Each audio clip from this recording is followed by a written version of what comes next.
Sex हमारा need है, एक बेसिक नीड्स में से एक अहम नीड है। I am the only sex therapist in Pakistan. जब कपल्स परफॉर्म कर रहे होते हैं इसमें टाइम मैनेजमेंट दोनों की, किस टाइम फीमेल बहुत देर बाद उसका ऑर्गेज़म डिस्चार्ज होता है। आदमियों के दिमाग में ये चीज़ फंसी हुई है ना बेसिकली कि जी वर्जिनिटी जो है वो ब्लीडिंग के साथ एसोसिएटेड है। तो आपको एआई में अपना पार्टनर नज़र आता है जिसके साथ आपका एक लव रिलेशनशिप है, जिसके साथ आपका एक सेक्शुअल रिलेशनशिप है। देखिए पाकिस्तान में सेक्शुअल प्रॉब्लम्स शायद इतने ज़्यादा नहीं है जितना मैं समझती हूँ कि यहाँ पे लाइल्मी एक बड़ा प्रॉब्लम। पोर्नोग्राफी जो है मैं ये समझती हूँ इट इज़ रियली मतलब ये आपको काफ़ी ज़्यादा आपके ब्रेन को इफ़ेक्ट करती है। मतलब लोग कितनी गंदी बातें करते हैं। सेक्स एजुकेशन बहुत ज़रूरी है, इसको टैबू से हट के भी देखना चाहिए। थूक का इस्तेमाल आदमियों के स्पर्म्स को किल करता है। जैसे मार्केट में प्रोटेक्शंस भी यूज़ करें, फ्लेवर प्रोटेक्शन, ये यूज़ करना सेफ़ है, उसके क्या डैमेजेस आते हैं बाद में? बहुत यंग लड़कों में भी मैं देखती हूँ कि इवन इरेक्शन के और टाइमिंग के इश्यूज जो हैं वो आते हैं। जब आपने बहुत टाइट किस्म के ब्रास पहने हुए होते हैं तो आपका ब्लड फ्लो रिस्ट्रिक्ट होना शुरू हो जाता है। डेड रिलेशनशिप्स को बिल्कुल रिलेशनशिप ख़त्म हो चुका हुआ है, वी रिकनेक्ट दैम। अस्सलाम वालेकुम, वेलकम टू डिस्कवर पाकिस्तान। मैं हूं आपकी मेज़बान अरीश आफ्ताब। हमारे मुआशरे में कई ओल्ड ट्रेडिशंस डेवलपमेंट और अवेयरनेस की राह में रुकावट हैं। यही रवैया हमें मेडिकल और क्लिनिकल साइकोलॉजी में भी नजर आता है। नौजवान बच्चे, बच्चियों और ख़वातीन के जहन में ये डर बिठा दिया गया है कि सेक्स रिलेटेड एजुकेशन और सेक्स रिलेटेड कॉम्प्लिकेशंस के बारे में बात नहीं करनी चाहिए, जबकि आज मॉडर्न दुनिया में कॉलेज और यूनिवर्सिटी लेवल से ही स्टूडेंट्स को एजुकेट किया जा रहा है। हमारी सोसाइटी को किन चैलेंजेस का सामना है और स्पेशलिस्ट हमें इस पर क्या गाइडेंस देते हैं, आज हम इस पर बात करेंगे अपनी गेस्ट डॉक्टर ताहिरा रुबाब से, जो क्लिनिकल साइकोलॉजिस्ट और सेक्स थेरेपिस्ट हैं। अस्सलाम वालेकुम डॉक्टर साहिबा, कैसी हैं? पहले तो आपको welcome to discover Pakistan. Thank you so much ji, मैं बिल्कुल ठीक हूँ, शुक्रिया। जैसे कि आपने बहुत सेंसिटिव फील्ड चूज़ की और एज अ खातून इस फील्ड को लेकर चलना बहुत मुश्किल है, अपनी जर्नी के बारे में थोड़ा सा बताइए। आपने खुद ही बता दिया कि एज ए खातून इसको लेके चलना बहुत मुश्किल है और it's been like more than 8-9 years. I'm still facing a lot of criticism, abuse और life threats. Yes. हौसला अफजाई भी होती है कि सिर्फ क्रिटिसिज्म ही होता है? नहीं, बहुत हौसला अफजाई होती है और हौसला अफजाई तो ख़ास तौर पे जब क्लाइंट क्लिनिक के ऊपर आके ये बात कहते हैं कि जी आपकी वीडियो सुन के ये हिम्मत हुई कि हम आपसे बात कर सकते हैं, ये एक ऐसी जगह है जहाँ पे हम कुछ भी शेयर कर सकते हैं, तो that gives me a lot of courage कि yes I am serving what I was intend to. तो अल्हम्दुलिल्लाह लोगों की बहुत सपोर्ट है, बहुत ज़्यादा सपोर्ट है, मगर क्रिटिसिज्म भी उसके साथ साथ सोशल बैकफ्लैश भी मिलता होगा, बहुत उसको आप किस तरह हैंडल करती हैं? शुरू में तो बड़ा मुश्किल लगता था क्योंकि शुरू में जब मैं पाकिस्तान वापस आई तो आई वाज लाइक अच्छा मैंने ये काम करना है और स्टार्ट भी कर दिया।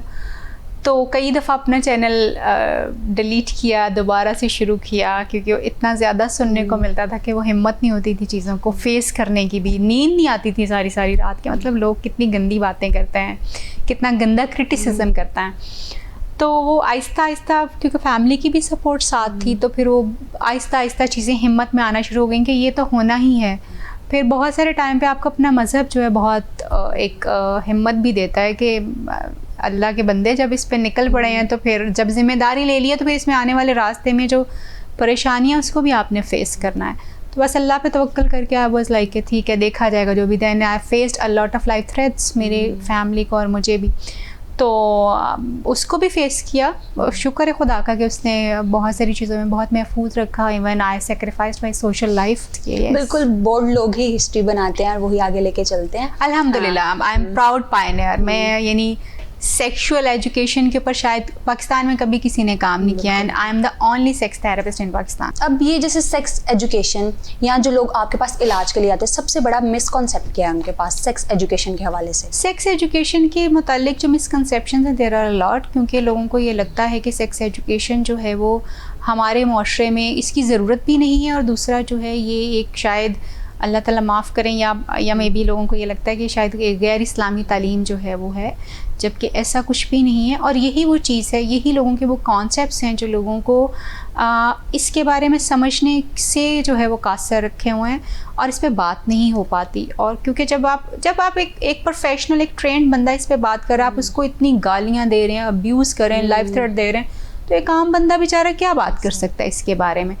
तो बेसिकली उसके ऊपर सिर्फ एक ही उन लोगों को लगता है कि जी ये इस्लाम में शायद ये चीज़ इस तरह से नहीं है, जबकि आई एम श्योर मैं तो लोगों को कहूँगी कि आप इस्लाम को, आप कुरान को जो है वो ज़रूर पढ़िए।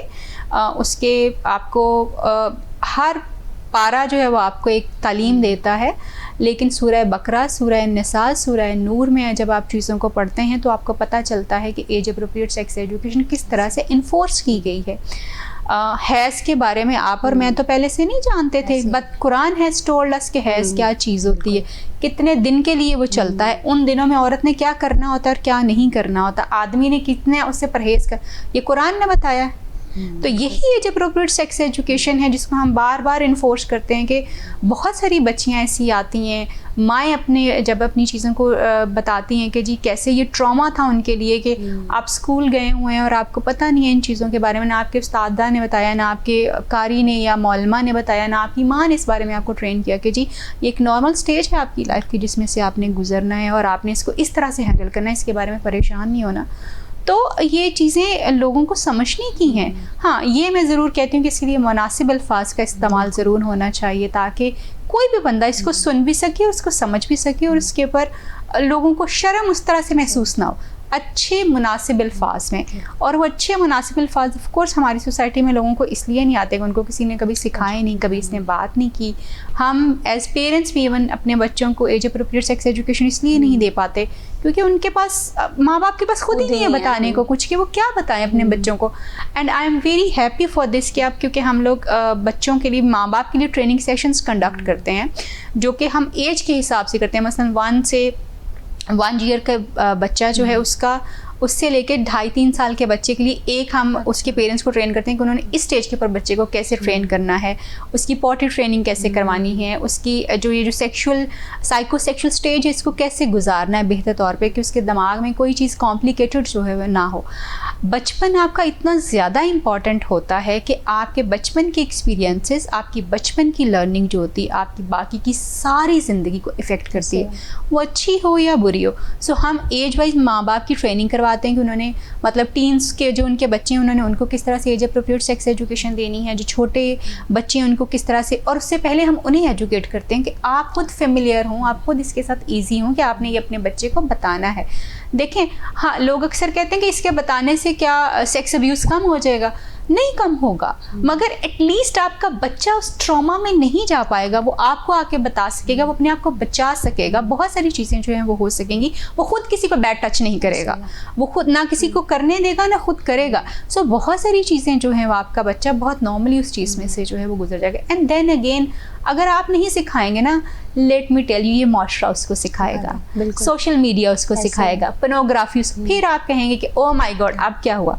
तो फिर आप उस सिखाने को रोक लें अगर आप रोक सकते हैं। अगर आपको लगता है कि एक मुनासिब तरीके से ये तालीम नहीं दी जानी चाहिए, इसको सोशल मीडिया ट्रेन करे, इसको उसके दोस्त ट्रेन करें, तो गो अहेड करें। आप उसकी तबाही बहुत जल्दी देखेंगे और देख रहे हैं। अभी मैंने अपना एक एडवांस सेक्स थेरेपी में एक कैनेडियन यूनिवर्सिटी से कोर्स ख़त्म किया एंड आई वाज, मतलब मेरे लिए वो एक शॉकिंग चीज़ थी कि हम अभी बहुत पीछे हैं। लोग बात कर रहे हैं कि जी अब लोगों के जो डिजिटल रिलेशनशिप्स हैं वो किस तरह के हैं, डिजी रिलेशनशिप, डिजी सेक्सुअलिटी क्या है पूरी दुनिया में इस वक्त। और इवन पाकिस्तान में जब वहाँ पे डिस्कशंस चल रही थी, पूरी दुनिया के सेक्स थेरेपिस्ट बैठे हुए इसको डिस्कशन को कर रहे थे और आई वाज थिंकिंग कि अच्छा पाकिस्तान में ये चीज़ें कैसे हो रही हैं, पाकिस्तान में हम लोग चीज़ों को कैसे देख रहे हैं। एंड वो बात कर रहे थे और मैं रिलेट कर रही थी। जब मेरा फलां क्लाइंट आया तो उसने भी मुझे कहा कि मेरा एक रिपोर्ट, मेरा दोस्त है, उसने भी मुझे, एक लड़की आई उसने कहा कि जी मैं AI में मैंने अपना एक फ्रेंड जनरेट किया और मैं उससे बातें करती हूँ। एक और बच्चे ने कहा कि हमें जो है वो मेरी कोई बात और सुनता नहीं है, लेकिन मेरा एक फ्रेंड बनाया हुआ, मैंने AI जनरेटेड है, मैं उससे बातें करता हूँ। सेक्स जो है वो आपको टॉयज आ गए, टॉयज तो छोड़ दें, वो तो एक बड़ी पुरानी बात है। आप देखेंगे पार्टनर्स जो हैं अब आपके रिबोट्स होंगे जिसके ऊपर आपको नज़र आती हैं सोशल मीडिया के ऊपर चीज़ें, आपको AI में अपना पार्टनर नज़र आता है जिसके साथ आपका एक लव रिलेशनशिप है, जिसके साथ आपका एक सेक्सुअल रिलेशनशिप है। थिंक ओवर इट कि आप कब तक ये बातें करते रहेंगे कि जी नहीं नहीं नहीं, तो फिर देन फेस द रियलिटी। फिर आपको समझ आना चाहिए कि आपके माशरे में इतना गंद क्यों है। इसी वजह से है कि आप बात नहीं करते हैं, आप सही बात के बारे में भी बात नहीं करते। गलत बात तो करनी ही नहीं चाहिए और होनी भी नहीं चाहिए, but you even don't talk about the facts. वो बच्चा जिसको उसकी किताब में मेंशन है, कुरान में मेंशन है कि बच्चा कैसे बनता है। 9 मंथ्स औरत जब अपने किन स्टेजेस से गुजरती है, बच्चा बनने का अमल क्या है। तो वाई यू आर सेइंग कि जी ये हमारी तालीम नहीं है, हम इसको दे नहीं सकते, हम इस पे बात नहीं कर सकते। वाई नॉट, क्यों नहीं हो सकती बात। मैं तो क्योंकि लोगों के प्रॉब्लम से डील करती हूँ तो मुझे पता है कि पाकिस्तान में क्या चल रहा है। मगर जब आप बात करेंगे कि ये चल रहा है, इस पे काम करने की ज़रूरत है, लोगों को हेल्प करने की ज़रूरत है, आपको फ़ौरन आगे से कोई ख़ास तबका उठ के आपको सुनाना शुरू कर देगा, गालियाँ आपकी फैमिली के लिए लाइफ थ्रेट्स बन जाएंगी, बहुत कुछ होना शुरू हो जाता है। तो डॉक्टर साहिबा, जैसे आपने मेंस्ट्रुएशन साइकिल की बात की, बहुत सी बच्चियों को नहीं पता होता, इसमें बहुत से मिथ भी हैं कि जब पहले 3 डेज आपको सर नहीं धोना, तो क्या वाकई रियलिटी है कि मिथ ही है? बहुत खूबसूरत सवाल आपने किया। पाकिस्तान में सेक्सुअल प्रॉब्लम्स शायद उतने ज़्यादा नहीं है जितना मैं समझती हूँ कि यहाँ पे लाइल्मी एक बड़ा प्रॉब्लम है, झूठी बातों पे एतबार करना एक बड़ा प्रॉब्लम है। यहाँ पे हर नॉर्मल बात को एक एबनॉर्मल बात बना के जो पेश कर दिया जाता है, जिसमें से एक मसला ये है कि औरतों को ये सिखाया जाता है कि जी पीरियड्स के दिनों में उन्होंने नहाना नहीं है, सर नहीं धोना है। अब हालांकि सफाई सुथराई आपके साथ है, आपको उसका ख्याल रखना है। लोगों को कहा जाता है एक्सरसाइज नहीं आप कर सकते पीरियड्स में, जबकि आप एक्सरसाइज करते हैं आपकी बॉडी ज़्यादा रिलैक्स होती है, बेहतर होती है। बहुत सारे मिथ्स इसके अराउंड हैं। ये भी मिथ है कि जी ये नहीं होना चाहिए। जैसे वादी कैलाश में देखा गया कि जब उनकी औरतों को ये मामला आता है मेंस्ट्रुएशन का, तो उन्होंने एक अलग प्रॉपर प्लेसेस बनाई है। वो अपनी वुमेन्स को खाना बनाने नहीं देते, चीज़ों को हाथ नहीं लगाने देते, वो उसको बुरा समझते हैं कि एक गंदगी है। तो जबकि औरत को उस टाइम अपने पार्टनर की सबसे ज़्यादा इमोशनल कनेक्शन की ज़रूरत होती है। तो इसमें आप उनको किस तरह गाइड करेंगे? देखिए, ये हम एक हिंदू माशरे से मुसलमान हुए हैं, मगर हमारे जहन अभी भी हिंदुआना ही है। अनफॉर्चुनेटली, माजरत चाहती हूँ बहुत सारे सुनने वालों से। बहुत सारी प्रैक्टिसेस हमारी अभी तक हिंदुआना है, दो कि हम एक मुस्लिम कंट्री हैं। वादी कैलाश में क्या, यहाँ पे बहुत सारे आम लोगों में ये चीज़ें पाई जाती हैं कि जी अब आपको पीरियड्स हैं, आप हाथ नहीं लगा सकते, आप ये नहीं कर सकते। हालांकि आपको चाहे पीरियड्स हुए भी हों तो आप खाना पका सकते हैं। ये तो कुरान में बयान है कि भाई आप कुछ भी कर सकते हैं सवाए नमाज और रोज़े के। इवन अल्लाह ताला का नाम भी लिया जा सकता है, आप जिक्र कर सकते हैं। तो जब कुरान बता दे कि ये चीज़ें हैं और बताने वालों ने ना बताया, कुरान ने बताया और बताने वालों ने ना बताया, और बताने वालों ने बताया कि ये हराम है, ये गलत है, ये इस तरह से, तो फिर ऑफ कोर्स इस तरह के मिथ्स बहुत कॉमनली नज़र आएंगे जो कि हमें सदियों तक हमारी नॉर्मेलिटी को और औरत के औरत होने को क्वेश्चन कर देंगे कि जी मतलब पीरियड्स हैं, एक नॉर्मल चीज़ है, औरत के जिस्म का एक सिस्टम है ये, जिसको कुदरत ने उसके रिप्रोडक्टिव सिस्टम के लिए बनाया है। आप उसको नापाकी, यस वो नापाकी हालत होती है, इसमें कोई शक नहीं, उसमें आपको गुस्ल लेना फ़र्ज़ होता है, आपने लेना होता है गुस्ल। लेकिन उसमें कहीं पे भी ये नहीं लिखा हुआ या ये बात नहीं आती कि जी आप इस चीज़ को टच नहीं कर सकते, उसको टच नहीं कर सकते, आप हस्बैंड के साथ उन दिनों में मतलब बात नहीं कर सकते, या उसके साथ बैठ नहीं सकते, या खाना नहीं पकाया जा सकता। No, not at all. ये बिल्कुल एक नॉर्मल स्टेट होती है। आप इसमें बिल्कुल उसी तरह के रूटीन के काम कर सकते हैं जैसे आप बाकी दिनों में कर रहे होते हैं। उसी तरह से अपने घर की जिम्मेदारियाँ, अपनी जिम्मेदारियाँ आप उठा सकते हैं। यस, नमाज और कुरान से मना है क्योंकि आप नापाकी की हालत में हैं, और उसमें ज़िक्र अल्लाह किसी भी वक्त हो सकता है। और ये भी कहा जाता है कि फ़ीमेल जो उनके प्राइवेट गारमेंट्स होते हैं डार्क कलर के ना पहने, स्पेसिफिक ब्लैक कलर, उससे कैंसर हो जाएगा या और बहुत सी डिजीज़ के साथ रिलेट की जाती है। ये भी क्या रियलिटी है कि मिथ है ये भी? अच्छा, सबसे इम्पॉर्टेंट बात में भी गारमेंट्स होते हैं औरतों के, उसके लिए ये बात किसी हद तक ठीक है, बिकॉज़ औरतें जो हैं हमारे यहाँ पे 24 आवर्स जो हैं अंडर गारमेंट्स पहन के रखती हैं, जिसकी वजह से जो आपका जो प्राइवेट पार्ट, ख़ास तौर पे औरतों के जो प्राइवेट पार्ट्स होते हैं, दे आर वेरी डेलिकेट। आदमियों के भी होते हैं मगर औरतों का ब्रेस्ट ख़ास तौर पे, जब आपने बहुत टाइट किस्म के ब्रास पहने हुए होते हैं तो आपका ब्लड फ्लो रिस्ट्रिक्ट होना शुरू हो जाता है। आप इसको चंद घंटों के लिए तो वेयर कर सकते हैं, मगर आपने कोशिश आप ये करें कि जब आप अपने घर आ जाएं, रात का वक्त हो, अपने कमरे में आप जाएं, तो आप अपने आप को रिलैक्स करें। आप हर इस तरह के हर चुंगल से अपने आप को आज़ाद करें ताकि आपकी बॉडी जो है वो नॉर्मलाइज करे। यस, हम ब्रेस्ट की हेल्थ को इम्प्रूव करने के लिए औरतों को ऐसे मसाजेस सिखाते हैं जिनसे उनका ब्लड फ्लो बेहतर होता है, कैंसर से उनको जो है प्रिवेंशन की तरफ हम लेके जाते हैं। ऑफ कोर्स हम रोक तो नहीं सकते, मगर उसकी चांसेस को जो है कम करने में हेल्प करते हैं उनको, और उसमें जो है और उससे उनका ब्लड फ्लो बेहतर होने के साथ उनकी ओवरऑल हेल्थ जो होती है ब्रेस्ट की, वो भी इम्प्रूव होती है। जो वर्जिनिटी कहा जाता है एक औरत के लिए बहुत इशू क्रिएट कर दिया जाता है कि हार्मोन टूटना कि प्रूव है उसके वर्जिन होने का, तो इसके रिलेटेड आप किस तरह गाइड करेंगी?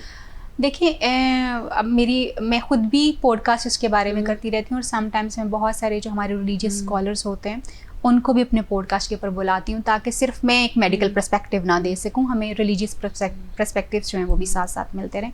अभी रिसेंटली मैंने एक जो है मौलमा जो हैं वो काफ़ी फेमस जो है इस्लामी जमात से उनका जो है वो ताल्लुक़ है, काफ़ी मशहूर जमात है जो कि तालीम लोगों को इस्लाम की देती है, उनसे उनका ताल्लुक़ है। उनसे मेरा एग्जैक्टली यही सवाल था कि क्या हमें रिलीजन में इसकी कोई जो है वो कोई इस तरह की है कि मतलब औरत का जो है वो ब्लीड कर देना जो है उसके वर्जिनिटी को प्रूफ करता है। तो उन्होंने भी और उससे पहले भी मैंने अपने पॉडकास्ट में एक और मौलाना साहब को बुलाया। मैं उनकी शुक्रगुजार हूँ कि उन्होंने हिम्मत की, क्योंकि ये वो बातें जिसके ऊपर लोग हिम्मत ही नहीं करते बात करने की।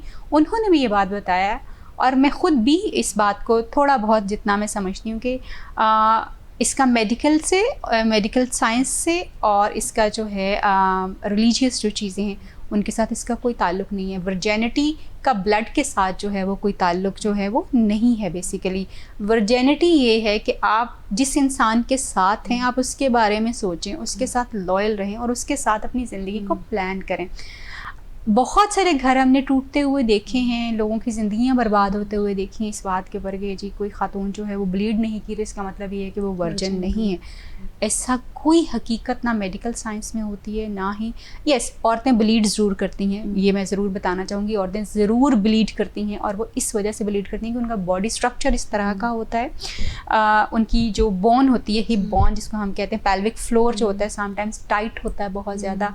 समटाइम्स वो शादी के दिनों में इतना ज़्यादा स्ट्रेस में होती हैं कि वो मतलब वो स्ट्रेस की वजह से उनको पीरियड्स हो जाते हैं समटाइम्स, यानी उनका साइकिल ही चेंज हो जाता है। उस स्ट्रेस की वजह से वो ब्लीड कर सकती हैं। फीमेल्स को जो है वो यूजुअली क्योंकि उनकी प्रिपरेशन अच्छी नहीं होती स्ट्रेस की वजह से, और समटाइम्स अपने शोहर के साथ उनका ताल्लुक़ भी उतना डेवलप नहीं हुआ होता। फर्स्ट टाइम आप एक दूसरे से मिल रहे हैं तो आप कितना को एक दूसरे को, बड़ी अच्छी बात होती है, बड़े आदमी जो बड़े कंफर्टेबल करते हैं अपनी वाइफ्स को, तो वो अनकम्फर्टेबिलिटी जो होती है, प्रिपरेशन ना होना, बॉडी में प्रॉपर लुब्रिकेशन का ना होना, ड्राइनेस का होना, जो ये सारी चीज़ें जो है ब्लड की तरफ जो है वो इंडिकेट करती हैं और औरतें ब्लीड करती हैं। बहुत बड़ा एक नंबर है औरतों का, आप कह लें कि मोर देन 60% औरतें जो ब्लीड नहीं करती। तो फिर सोशल मीडिया पे जो ट्रीटमेंट आ रहे हैं कि आप री-वर्जिन हो सकते हैं, उसके एड्स भी चल रहे होते हैं कि आप अपनी वर्जिनिटी वापस ले सकते हैं, वो क्या चीज़ है? झूठ है सर। वो इसलिए किया जाता है क्योंकि आदमियों के दिमाग में ये चीज़ फंसी हुई है ना बेसिकली कि जी वर्जिनिटी जो है वो ब्लीडिंग के साथ एसोसिएटेड है। तो फिर ऑफ कोर्स मेडिकल साइंस ने हर चीज़ का एक तोड़ तो निकालना है ना, जैसे और बहुत सारी चीज़ों के सॉल्यूशंस जो हैं वो निकले हुए हैं। तो उसके हिसाब से वेजिनल टाइटनिंग वगैरह जो या जो है वो जिस तरह से औरतें अक्सर बच्चों के बाद उनके बारे में ये भी मिथ्स आते हैं कि जी शायद औरत जो है वो उसका जो प्राइवेट पार्ट है वो लूज़ हो जाता है। ऐसा कुछ नहीं होता। औरत का जो प्राइवेट पार्ट है अल्लाह ताला ने उसको इतना ज़्यादा फ्लेक्सिबल बनाया है कि वो बच्चे की पैदाइश के बाद दोबारा अपनी जगह के ऊपर वापस आ जाता है। यस, फिर आपने क्योंकि अपनी हेल्थ को, अब अगर आपने, अब वो तो अपनी जगह पे वापस आ गया, मगर आपने अपना वेट अगर इतना ज़्यादा बढ़ाया हुआ है तो ऑफ कोर्स आपकी बॉडी वापस नहीं आई। आप अगर चाहते हैं कि वो बिल्कुल पहले जैसी हो, you need to work out.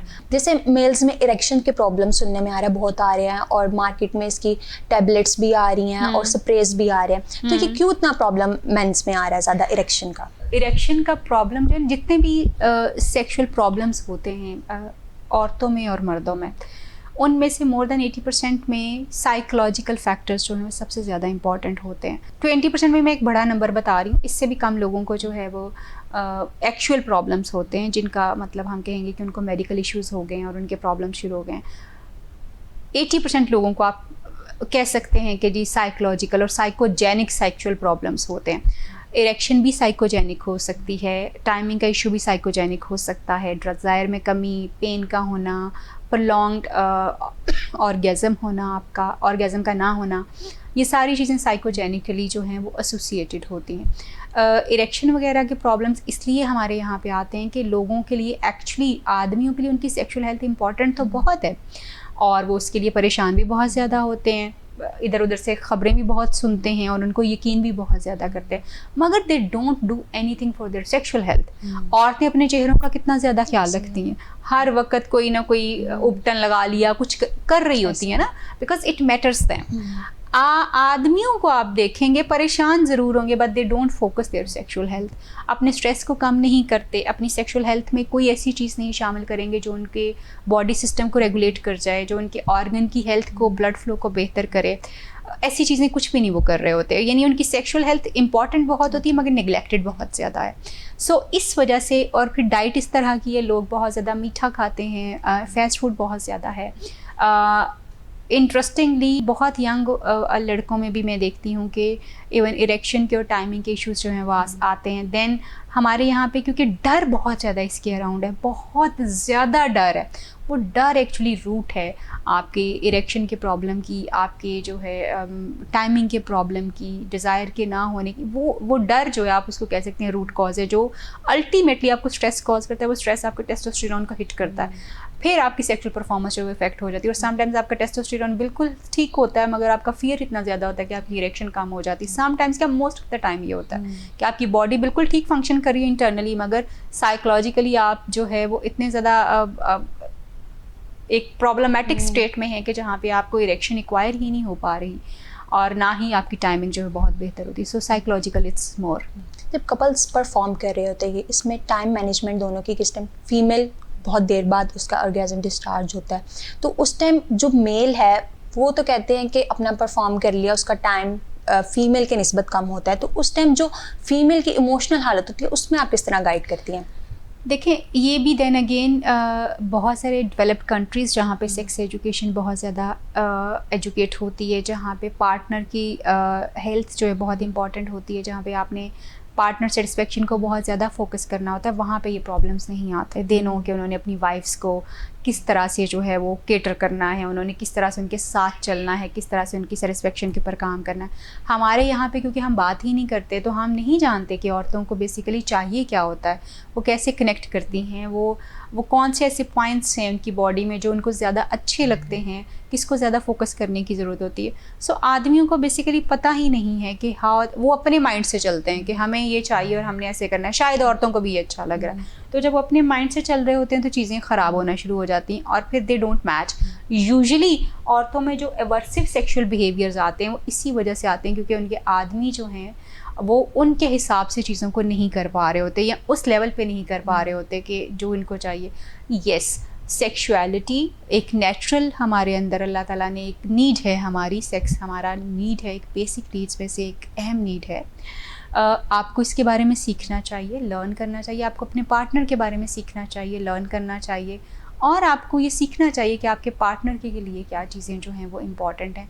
For that matter they can come to us, they come to us, आते भी हैं हमारे पास, आ भी सकते हैं, हम आपको बता सकते हैं। आप दोनों पार्टनर्स की आपस में चीज़ों को एक दूसरे के साथ कनेक्ट करते हैं। बहुत सारी थेरेपीज़ हमारे पास इस तरह की होती हैं जहाँ पे हम लोगों के डेड रिलेशनशिप्स को, बिल्कुल रिलेशनशिप ख़त्म हो चुका हुआ, वी रिकनेक्ट दैम। अब जैसे पॉर्न एडिक्शन भी चल रही है, और तो इससे क्या मास्टरबेशन भी एक कॉन्सेप्ट आया हुआ है, तो इससे क्या सेक्स लाइफ पे कोई इफ़ेक्ट आता है? बहुत ज़्यादा इफेक्ट आता है, बहुत ज़्यादा इफेक्ट आता है। मैस्टरबेशन का कॉन्सेप्ट नहीं आया हुआ, masturbation is since ever is there, हमेशा से ही है।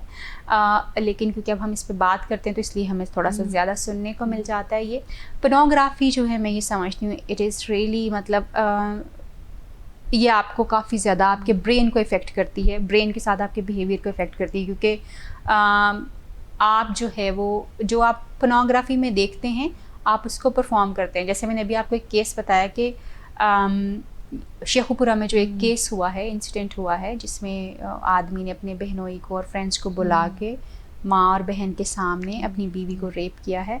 दैट वाज इंटायरली एक ऐसा सीन है जो कि अक्सर लोग पॉर्न्स में देखते हैं, वो बिल्कुल वैसा सीन है जो कि मुझे नहीं पता, मैं गलत भी हो सकती हूँ, लेकिन वो सीन बिल्कुल ऐसे ही, क्योंकि मेरे क्लाइंट्स आके रिपोर्ट करते हैं कि अच्छा हम इस तरह की पॉर्न्स देखते हैं, हम इस तरह की पॉर्न्स देखते हैं। तो वो एक्चुअली जब आप किसी भी ख़ास किस्म की पॉन्स देखते हैं तो आपका बिहेवियर और माइंड उस तरफ जाना शुरू हो जाता है। फिर आपको वो चीज़, क्योंकि आपने एक कंडीशनिंग कर ली है, आपने एक एसोसिएशन क्रिएट कर ली अपने माइंड में, फिर उससे नीचे चीज़ आपको कोई भी जो है वो मज़ा नहीं देती, आपको अच्छी नहीं लगती और आप इसके लिए रेडी भी नहीं होते। मैरिटल डिससेटिस्फेक्शन की एक बहुत बड़ी वजह जो है वो आपका पॉन्स का बहुत ज़्यादा देखना जो है वो है। And then of course excessive masturbation जो है वो भी आपके पार्टनर की सेक्सुअल कनेक्शन को ख़राब कर देती है। जैसे फीमेल में एग फ्रीजिंग का कॉन्सेप्ट भी एक चल रहा है, तो ये करवाना ठीक है और कौन सी फीमेल्स ये करवा सकती है और किस एज में?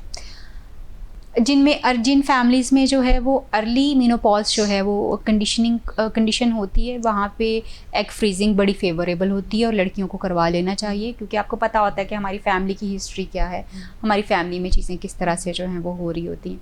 तो वो आप एग फ्रीज उसके ऊपर जो है वो करवा सकते हो अपना, ख़ास तौर पे जिनका अर्ली मेनोपॉज है। जो लड़कियां शादी के लिए लेट हो जाती हैं, मतलब जैसे 30s उन्होंने अपना क्रॉस कर लिया और अभी तक शादी नहीं हुई, दे कैन डू दिस के एग फ्रीजिंग जो है वो अपनी करवा लें। उसका फ़ायदा उनको ये हो जाता है कि जब वो मतलब करेंगी, जब कभी उनकी शादी हो जाएगी और इवन उनका अगर मेनोपॉज भी अगर स्टार्ट हो जाता है तो फिर वो कंसीव कर सकती हैं। अगर उन्होंने एग फ्रीज करवाया हुआ तो वो कंसेप्शन जो है उनकी हो सकती है। ये पॉसिबिलिटीज़ जो है। ये आपने मेनोपॉज की बात की है, मेनोपॉज क्या चीज़ है? मेनोपॉज एक नॉर्मल स्टेट है, जैसे पीरियड्स का होना औरतों में एक नॉर्मल स्टेट है और हर औरत इसमें से गुजरती है। मेनोपॉज एक दूसरी स्टेट है जिसमें से हर औरत जो है वो गुजरती है और इसके ऊपर बात होना बहुत ज़रूरी है। बहुत कम लोग इसके ऊपर बात करते हैं, मगर ये औरत की ज़िंदगी की बहुत अहम स्टेज होती है, जो कि यूजुअली 45 या 40 की एज में आमतौर पे औरतें इसको एक्सपीरियंस, उसके अर्ली चेंजेस में जो मेनोपॉजल चेंजेस होते हैं वो आना शुरू हो जाते हैं, जिसमें औरतों का मे बी मूड ख़राब हो रहा है, उनके पीरियड्स इरेगुलर हो गए हैं, दांतों में दर्द है, थकावट ज़्यादा फील होना शुरू हो गई, चिड़चिड़ापन ज़्यादा आना शुरू हो गया, हॉट फ्लैशेस जो हैं वो शुरू हो गए हैं, सेक्सुअल जो है वो या डिज़ायर बहुत ज़्यादा बढ़ गई है या वो कम हो गई हुई है बहुत ज़्यादा। सो ये प्री मेनोपॉजल चेंजेस जो हैं वो हर औरत जो है आफ्टर सर्टन एज जो वो एक्सपीरियंस करती है और इस एज के ऊपर जाके यूजुअली ऑफ कोर्स जिसको हम कहते हैं कि औरतों की बॉडी में एक क्लॉक टिक कर रहा होता है, वो एक्चुअली मेनोपॉजल ही है, क्योंकि जब आप मेनोपॉजल स्टेज के ऊपर चले जाते हैं तो of course you can not conceive naturally, उस तरह से कंसीव नहीं कर पाते। इसलिए हम कह रहे हैं कि उनको एग फ्रीज करवा लेना चाहिए जिनका अर्ली जो है वो हो जाता है। जैसे मार्केट में प्रोटेक्शंस भी यूज़ कर, फ्लेवर प्रोटेक्शन, ये यूज़ करना सेफ़ है? उसके क्या डैमेजेस आते हैं बाद में? नॉर्मली ये सेफ़ ही होती हैं, इसमें कोई डैमेजेस जो हैं वो नहीं होते, बट ऑफ कोर्स वो लोग जो कि कंसीव करना चाह रहे हैं उनको कोशिश ये करनी चाहिए कि वो सिंथेटिक चीज़ों के ऊपर कम से कम जो है वो जाएं, नेचुरल चीज़ों को ज़्यादा जो है वो इस्तेमाल करें, वो ज़्यादा बेहतर उनके लिए हो सकता है। येस, उसमें ख़ास तौर पे जो है वो यूजुअली लोगों को लगता है कि सलाइवा का यूज़ जो होता है, यानी जो हमारा सलाइवा है, थूक जो है, उसका इस्तेमाल लोग यूजुअली बहुत ज़्यादा उनको लगता है कि ऐसा है, मगर सलाइवा का इस्तेमाल जो है वो स्पर्मिसाइड कर देता है, मतलब आदमियों के स्पर्म्स को किल करता है। थूक का इस्तेमाल आदमियों के स्पर्म्स को किल करता है। सो वो लोग जो कि कंसीव करना चाहते हैं उनको चाहिए कि वो इस तरह की चीज़ों से जो है वो परहेज़ करें। जैसे आपके पास पेशेंट्स आते होंगे तो मेल की ज़्यादा तादाद है कि फीमेल की? दोनों ही आते हैं। देयर वाज अ टाइम जब फीमेल्स बिल्कुल नहीं आती थी। जब मैंने अभी क्लिनिक शुरू किया था तो I remember I had my first female client after 2 years। 2 साल के बाद वो खातून आई थी, तो मैं बड़ी परेशान होती थी कि मतलब ये क्या है ना कि क्या औरतों को प्रॉब्लम्स नहीं होते या उनके मेंटल हेल्थ इश्यूज़ नहीं होते, why they are not coming, why they are not contacting, क्या बात है? क्योंकि हमने पढ़ा भी है, रिसर्च से भी यही साबित होता है और हम देखते भी हैं दुनिया में हर कंट्री में जो है फीमेल्स अपनी सेक्शुअल हेल्थ के बारे में, अपनी इमोशनल हेल्थ के बारे में दे आर वेरी कंसर्न्ड और उसके ऊपर वो काम करती हैं, उसको बेहतर करने की कोशिश करती हैं। मगर पाकिस्तान में क्योंकि सेक्शुअल हेल्थ ही नहीं है, इसको हेल्थ कंसिडर ही नहीं किया जाता, चाहे आदमी हो या औरत हो। इम्पॉर्टेंट ज़रूर समझते हैं मगर इसके ऊपर जो है वो नहीं करते। अब ऐसा ज़रूर है ओवर द ईयर्स जब औरतों को पता चला कि they can talk to me या मैं उनके मसलों के ऊपर बात करती हूँ, तो कई दफ़ा आदमी अपनी ख़वातीन को ख़ुद लेके आते हैं, जो कि बहुत अच्छी बात है। कई दफ़ा ख़वातीन ख़ुद कांटेक्ट करती हैं कि जी वो अपना ताल्लुक़ अपने शोहर के साथ अच्छा करना चाहती हैं, तो उसमें हम उनको हेल्प करें। We do help them. हमारे पास बहुत सारे ऐसे ट्रेनिंग प्रोग्राम्स हैं जिनमें हम औरतों की जो एक्चुअली सेक्शुअल डिफ़िकल्टीज़ होती हैं, जो मुश्किलात होती हैं, उनको हेल्प करते हैं, उनको ट्रेन करते हैं, उनकी चीज़ों को कर रहे होते हैं। जैसे आपने एक बात की सेक्सुअल डिफ़िकल्टीज़, तो सबसे ज़्यादा कौन सी डिफ़िकल्टीज़ आ रही हैं आजकल के कपल्स को? कपल्स में 2 एक्सट्रीम्स बहुत ज़्यादा हैं हमारे यहाँ पे। फीमेल्स जो हैं, चाहे वो जेंसीज हैं, चाहे वो हमारी पुरानी जो हमारे ज़माने की औरतें हैं, हम लोग जो हैं मिलेनियंस, हमारा मसला ये है कि हम समझते ये हैं कि सेक्स इज़ जस्ट औरतों का मसला, कि सेक्स इज़ फॉर मैन। तो वो जो एक कॉन्सेप्ट है हमारे दिमाग में कि sex is just for man, उसी ने ही करना, उसी की ज़रूरत है, उसकी वजह से औरतें जो हैं वो सेक्सुअलिटी को अंडरस्टैंड करने में, अपनी सेक्सुअल डिज़ायर्स को अंडरस्टैंड करने में काफ़ी ज़्यादा मुश्किलात का जो है उनको सामना करना पड़ता है। और मुश्किलात का सामना करते हुए उनको जो है उनका पार्टनर के साथ अपना रिलेशनशिप भी उतना अच्छा जो है वो नहीं बन पाता। जैसे न्यूली वेड कपल्स होते हैं, तो पर आफ्टर परफॉर्मिंग सेक्स वो अपनी हाइजीन का किस तरह ख्याल रख सकते हैं? Very important question. अक्सर ये होता है कि लोगों को लगता ये है कि आफ्टर परफॉर्मिंग उनको फ़ौरन जो है वो अपने पार्टनर को छोड़ के जो है वो भाग जाना चाहिए। साइकोलॉजिकली चीज़ों को एक्सप्लेन करने लगी हूँ। आमतौर पे जब व्हेन यू आर डन, मतलब आपका एक वो एक्टिविटी ख़त्म हो चुकी है, तो आपके पार्टनर को, ख़ास तौर पे औरतों को इस वक्त आदमियों की ज़्यादा ज़रूरत होती है। दे वांट के जी वो उनसे बातचीत करें, उस सारी एक्टिविटी को डिस्कस करें, अपना लव एंड केयर थोड़ा सा शो करें। लेकिन आदमी क्योंकि एक डिफरेंट माइंडसेट के साथ होते हैं, तो फ़ौरन they run to the washroom, तो वो उनका वहीं, या वो सो जाते हैं फ़ौरन। तो वो एक चीज़ जो है वो एक ख़राब चीज़ है। Yes, they need to wash up themselves, अपने आप को वॉश करें आफ्टर फ्यू मिनट्स, 15-20 मिनट के बाद दे शुड, ताकि उनकी बॉडी थोड़ी सी स्लो डाउन जो है वो हो जाए, because it requires a lot of energy. उनकी बॉडी जो है वो थोड़ी स्लो डाउन हो जाए, वॉशअप अपने आप को कीजिए। अक्सर हमारे यहाँ पे औरतों को जो है मसले ये होते हैं कि उनके प्राइवेट पार्ट्स और बॉडी से जो है वो अक्सर एक बैड ऑर्डर जो है वो होती है, जो अक्सर आदमियों के लिए पुट ऑफ करती है उनको। यस, उसके लिए चीज़ों को, नेचुरल चीज़ों को जो है वो कोशिश करें कि इस्तेमाल करें। हमसे भी कांटेक्ट कर सकते हैं, कुछ और चीज़ें भी जो है वो इस्तेमाल की जा सकती हैं। आप पेरेंट्स को क्या एडवाइस देना चाहेंगे कि वो अपने बच्चों को किस तरह ट्रीट करें, उनके साथ किस तरह कनेक्ट हों, खास तौर पे सेक्स एजुकेशन के रिलेटेड? मैं ये समझती हूँ कि सबसे पहले पेरेंट्स को खुद एजुकेट होने की ज़रूरत है, फिर वो अपने बच्चों से कनेक्ट कर सकते हैं। अगर वो आप खुद ही किसी चीज़ के बारे में इतने कंफर्टेबल नहीं हैं बात करने में, तो आप अपने बच्चे के साथ कैसे बात कर सकते हैं? क्योंकि ये ऐसा नहीं है कि आप एक सीरियस बात करें और आपके चेहरे के ऊपर स्माइल आई हुई हो। आप अपने बच्चे को कुछ बता रहे हो और आपको खुद ही लफ्ज़ नामुनासिब मिल रहे हो कि मैं इसको कैसे मुनासिब तरीके से समझाऊँ। तो आप पहले खुद सीखिए, फिर आप ज़्यादा बेहतर तौर पे कनेक्ट कर पाते हैं। बिल्कुल नाज़रीन, बहुत ही अच्छी डिस्कशन रही। सेक्स एजुकेशन बहुत ज़रूरी है, इसको टैबू से हटके भी देखना चाहिए। देखते रहिए डिस्कवर पाकिस्तान। अपनी मेज़बान अरीशा आफ्ताब को दीजिए इजाज़त।